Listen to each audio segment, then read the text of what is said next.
Okay. We know that the pasuk says that Aaron he took Elisheva, the daughter of Aminadav. Ahod Nachshon for a wife. Who did he marry? Who did he marry? Aaron. He married Elisheva. Elisheva was the daughter of Aminadav, and that was a sister of Nachshon for a wife. The Gemara in Baba Batra asks the question: what is the importance of mentioning free pizza when people come to the place?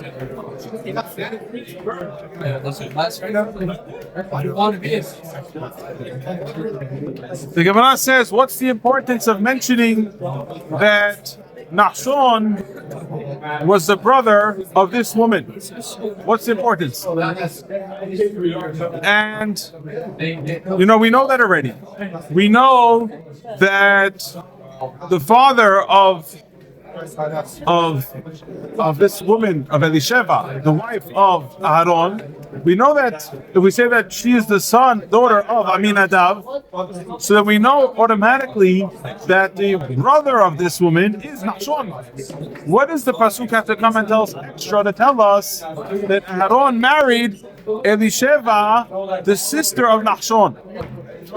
The Gemara says from here we learn a lesson. The lesson is that when somebody marries a woman, he needs first to see who's that woman's brothers. Who's the woman's brothers? Because most sons are similar. Most sons that a person has, they're similar to his wife's brothers. So when you get married, you want to make sure that your wife's brothers are good guys, because that's probably what's going to happen to your kids, that they're going to be growing up to have similar character like their mother's brothers. How would they have similar characters to their mother or to their father? Because we want to see that in a man version. So in the man version, they have similar characters to their father? So when in the man version, it's the brother of the wife of the mother of these children. And like we know that a person's decisions in life, they're 50% according to how the person is, how he was nurtured, and how they dealt with this child, and 50% according to the person's nature, according to his genes, whose mother is his brother, his mother's brother. But most important, when you marry a girl, you want to make sure that this wife's brothers are good guys. Why? Because your kids are going to come out to be like your wife's brothers. Now, there was once a serious yeshiva student. He came to the age of getting married, and he came to ask Rav Shach, Rav Shiva Panovich. He was concerned about a very similar subject. What was the problem?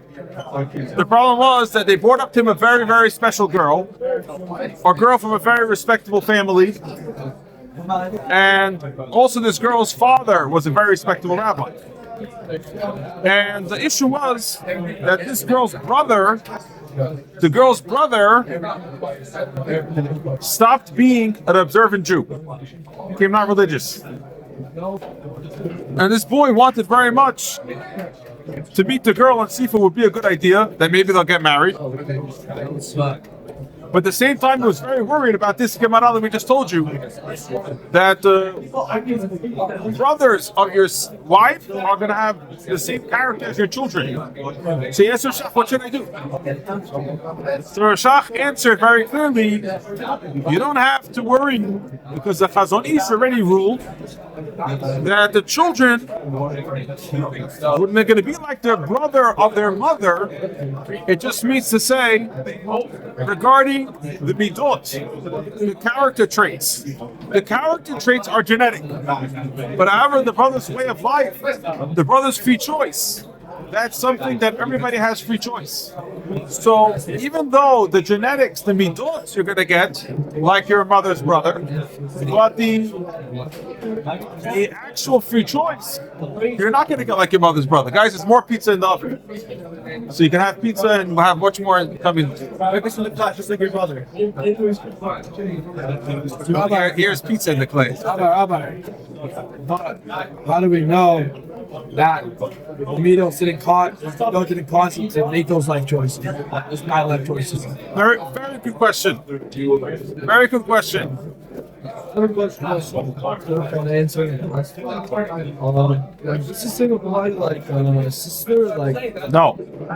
No, we learned the Pasuk says that Aharon married Elisheva, the sister of Nachshon. Why?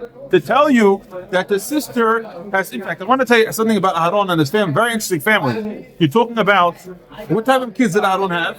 Nadav and Avihu, Elazar and Itamar. The greatest rabbis we ever had in our nation was Nadav and Avihu. Even greater than Moshe and Aaron. Moshe said to Aaron that Hashem said, "B'krovai Kadesh," that I'm going to become sanctified by those who are closest to me. Nadav and Avihu, they went and they did something that was very, very wrong to do. That they wanted to be holier than they were. They went without having the guidance of a rabbi. They went into the Holy of Holies, or they went to bring in the korban in a zbeach, and they had fire coming in their nostrils and burnt them alive. Now, it's not simple why this happened. I want to just tell you something. You see, Chaim Kanievsky said it's very important that you follow your minhag. The minhag of the Syrian community is that your first son you name after the husband's father. The second son you name after what? The wife's father. Now, by Aharon, it was different. His first son, what do you call him? Aharon's first son was called Nadav. Nadav. Now, why do you call him Nadav? Because his wife's father was Aminadav. He called his first child after his wife's father. Aminadav. His second child he called after Abihu, is my own father. So his first child he called after his wife's father. And that's the reason why, because he changed it around, his children died. This is a crazy thing. You have to know what you're playing around with when you're changing the minhag of your family. If your minhag of your family is you name your first child according to that, I'm just telling you, you don't know where things come from. You have to be careful. Why couldn't he do both? You have to be careful. Pizza in the class. I give pizza. Guys, finish it up because I want to take out the other one. It's probably getting out. I'm not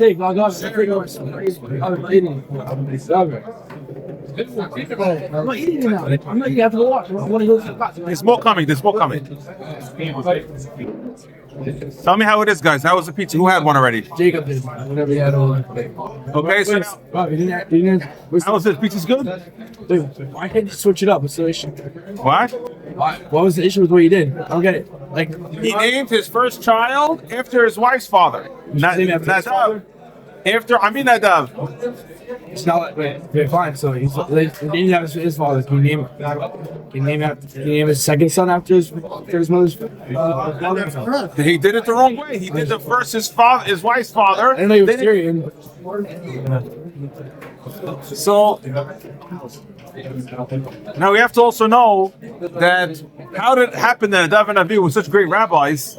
We have a minhag that we say before we read the reading of the Haremot B'nai Aaron Kohanim on Yom Kippur. It says we're supposed to say a special song, very sad song of Yom Kippur, and you're supposed to cry over the sons of Aharon. It says that somebody who cries over the death of the tzaddikim, what happens? Thank you. Somebody cries over the death of the tzaddikim, maybe you can shut off. Jack, up, let it conquer. Don't shut up. That is somebody who cries over the death of the tzaddikim. Guys, there's more inside. If you want, you can take, please. Somebody dies over the death of the tzaddikim, Hashem forgives all their sins. And that's why on Yom Kippur, before they read a Haremot, they say from the Zohar, this special thing that you're supposed to cry over the children of Aaron, Nadav, and Avihu. You see, it's something unbelievable. You're talking about such men that if you cry over them, Hashem forgives all your sins. And that's on Yom Kippur. You're supposed to cry before they read the Haremot B'Navon Ufanim. It's a special tune that they say, a very, very sad, tear-wrenching tune, to be able to cry over them. And where did they get the great nation that they had? They got it because they had somebody, Nachshon ben Aminadav, in the family. Who was Nachshon ben Aminadav? When everybody else was afraid to go into the Yam Suf, Nachshon went into the Yam Suf. He went until the water got to his nose. He was about to drown. He just kept going, and then the water split for him. You see, in that nature, the nature of not being afraid of anybody, the nature of going towards God without worrying about anything, got into the children, and they became the same way in the sense that they themselves also. Who did this? Our own son? Nachshon ben Aminadav. Nachshon ben Aminadav, of course, also happens to be the great-great-grandfather of who? Who knows? The great-grandfather of David HaMelech. Grandfather David HaMelech had, we know, on two sides grandfathers. On the one side he had a grandfather, Nachshon ben Aminadav. On the other side he had a grandmother. Who was his grandmother? A great-grandmother, above, all the way back. Miriam. Miriam, by the way, her name turned into Efrat. After she came cured from the Tzarat, she became Efrat. You know, Caleb, who was she married to? Caleb ben Yefuneh. That's why next to Hebron, the city of Caleb ben Yefuneh, is the city of Efrat. Mashiach is going to come from where? From this area of Migdal HaEder, which is next to Efrat. That's where Mashiach is going to come from. That's why, of course, the Yeshu, they made a big deal about him, because where was he born? Bethlehem. Bethlehem is right next to that area. They said maybe this guy's the Mashiach. That's official decision. So, you didn't answer my question about the Midot leading for bad life choices. What? If this Midot, like, you're saying, like, we don't judge a person off their, like, bad choices. So now the question is, what should we do about this girl that this guy wants to date? That this brother of this girl is none other than who? Then Nachshon ben Aminadav. The brother of this girl is a boy who went off the derech, who's not religious. So the rabbi told him, you don't have to worry, because when we say that the child goes after the mother's brother, that's only regarding the midot. But a person has his own free choice. So the boy came home and told his mother, he said, "Ma, we could go out. I could date the girl. We passed the Dor Yesharim test. That's it. It's okay." So they said, the mother said, "What do you mean you could go out with this girl? I don't want you to make..." The boy, brother of this girl, he's a kid who went off the derech. Now, how do you tell me if he had good midot? How could it be that he did such a thing? Because you know how much pain he must have caused his parents every time he comes back late, 6 a.m, burns nights. This kid, you're going to tell me that this is a kid that you want to say could marry? You're going to marry this kid's sister, and you have kids like this brother, the midot that he has? This kid has horrible midot. I don't let you go out with his sister. So he goes back to Rav Shach. He said, "I want to date this girl, but I don't know what to do." Because my mother said that the girl's brother, if he's did such a bad thing, he had no sensitivity to his parents. He was a bad kid, and you can't marry this kid's sister. Rav Shach said, "Go tell your mother. Go tell your mother that that's not a proof. Tell your mother that the enticement of the street is so great, the pull of the tide into the depths of Yetzer Hara, the Ta'avot, is so great, it's so strong, that you cannot conclude that just because a kid went off the derech, he has bad midot. It's very possible it's very good midot. All he didn't know, the kid Hazif, that you go out late at night, who you're going to meet. The kid that's Lakewood, it's no big deal. And then all of a sudden somebody comes and offers him drugs, and then all of a sudden he starts becoming a drug dealer. He doesn't realize what happened. It was a small little thing. He doesn't realize he takes a phone and just thinks it's a phone. He doesn't know what happened. All of a sudden they send him, when it says his friend send their text, check what this word means in Google Images, check what this word, and then all of a sudden the guy falls into the Gehinam of Gehinam. How does it happen? Too young to know how to fight against these Yetzarim. He's too unequipped, doesn't have the strength to know how to fight against these Yetzer Hara. Always want your kid like that. What? Kid that's No, he is good midot. just to have Yetzer that are too strong in today's streets that you never had before. You never had a situation in many, many years of the Jews in exile that you could see so many bad images that you could see today. It used to be that somebody who went to the big city, very rarely he saw a bad sight unless he went into an inappropriate tavern. In the days of that we're in now, you go into the city. What are you seeing on the way? Advertisements for women's pants. You see how from the wrong angles you don't want to even see, and you're just driving to the city. I just want to go meet somebody there. I want to go do some work there, and this is what you have to see. All types of things, of images that you never would have to. You go on the train, you see all types of museums that are in the city. What are you talking about? What do I have to see this stuff for? I don't want to see that. But this is the world that we're in. Please. And this is what a person has to know, that you should not worry about going out with a girl that the brother is also there, because it has nothing to do with the midor of this person. I want to tell you guys something very interesting. See, in this week's parasha we find it says that the sons of Reuben is like that, the sons of Shimon are like that, and then it says, and these are the names of the son of Levi. Why do you change the nuance of the words in the beginning of the parasha? These are the names of the son of Levi, and it says, you know what the sons of Levi are? Gershon, Kehat, Merari. What's the importance of saying these are the names that you didn't say by Reuben and Shimon? The answer is, guys, please finish the pizza. What does it mean if you can? What does it mean to tell us? It means that, what was the name that Levi called his oldest son? Gershon? To tell you that we were like a very big stranger in that land of Mitzrayim. Kehat has in it the words, like we know on the night of the Seder we say, Hakeh et shinav, knock out his tooth of a rasha. The word Kehat comes the word that they knocked out our teeth. They made our teeth dull in the slavery in Egypt. And the last name Merari, from the word Mirirut, that it's bitter. Bitter slavery.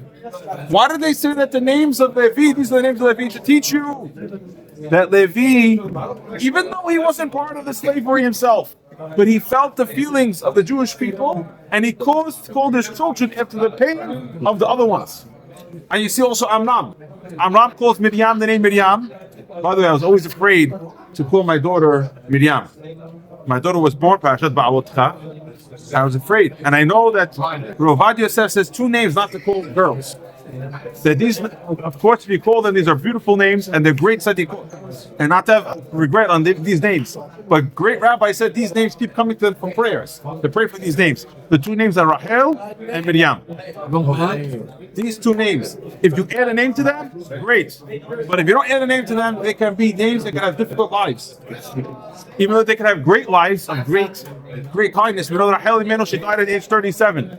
Very difficult life. There's two names that they recommend not to call the daughter is Rachel and Miriam. Because Rachel had very difficult life, and also Miriam had in her name bitterness. She was called Miriam. Why was she called Miriam? Because she was born. Remember, the Jews were in Egypt for how many years? 210, like the Minyan Gematria Redu. And out of the 210, 86 years were years of Holocaust. Years of Holocaust for 86 years. Miriam was born in the beginning of this Holocaust, in the 86 years before they were redeemed. And that's the reason why they called her Miriam, because it became so bitter, the slavery. So Amram did like his grandfather Levi, that he's calling the name after the bitterness of the Jewish people. It's like Mahor. Now, what? That's That's the Hidush. That even though they didn't work, the Shlach says, why it's important to tell the names of Levi?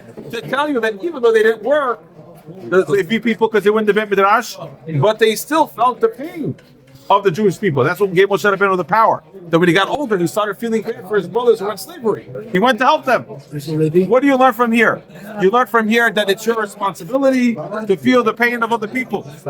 You see from here the story that once there was an Arnold Steinman, they came to him that there was 3 hostages that were in Japan, and they came to tell him about this. Said, please pray for these 3 names. The next day, somebody came to meet him. He said, Rabbi, your eyes are red. Maybe you need eye drops. He said, no, I was crying the whole night. The whole night I was praying for these 3 hostages. These 3 hostages. Our responsibility is to feel the feeling of other people. So what happens? Nowadays, we don't feel the feeling of other people. We see somebody else in bed. We see him on his phone. We see him up till 3, 4 in the morning. We said, this guy is a bum. A waste of a life.